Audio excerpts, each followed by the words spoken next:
This entire video will be done in an Outbackzack accent and tone. Mostly because it cheers me up when I'm frustrated with demanding customers that are cheap. The tip I'm about to share with you is priceless. Here's what it's about. You have a wheel hub bearing assembly, and there's a lot of metal that gets rusted together. Look at all this surface area. Now, what happens is this. Inside the steering knuckle, it becomes seized with rust. Even though I've removed all 3 bolts and beaten on it with a hammer until it starts to round, it's not coming off. The solution to this problem is simple. You put the bolts back in on each side that is on the low side. You can leave the top bolt out.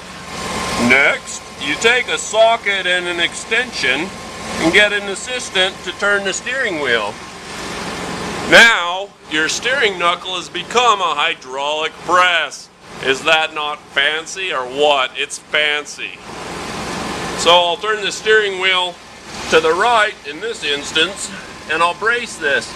Not too high on the strut shock mount, or it'll bend it. You can really tear things up. As I said before, the steering knuckle is now a hydraulic press.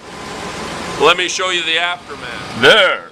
Now, as you can see, there's now daylight between the wheel hub assembly and the steering knuckle. The next thing to do, turn the steering wheel to the left and repeat the process on the front side of the wheel hub bearing. This time, I'm going to use the little notch right here on the lower control arm. Wonderful! As you can see, we've been able to separate an otherwise inseparable, by means of hammer or other caveman fun things to do, wheel hub bearing. Brilliant! Now, I just need to pull the bolts back out the rest of the way, pull the wheel hub assembly away from the vehicle, and put in the new wheel hub and tighten her in.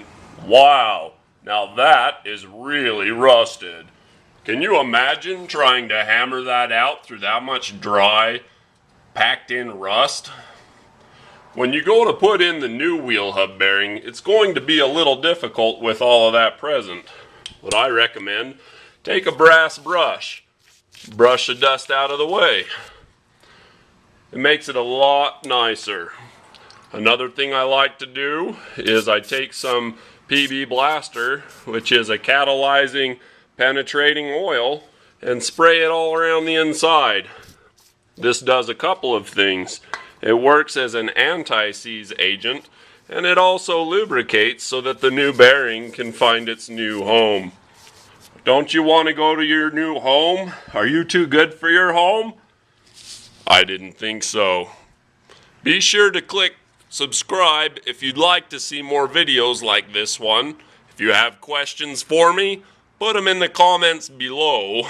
And if you would like to save this to your favorites, click add to, arrow down, and then favorites. Thanks for watching.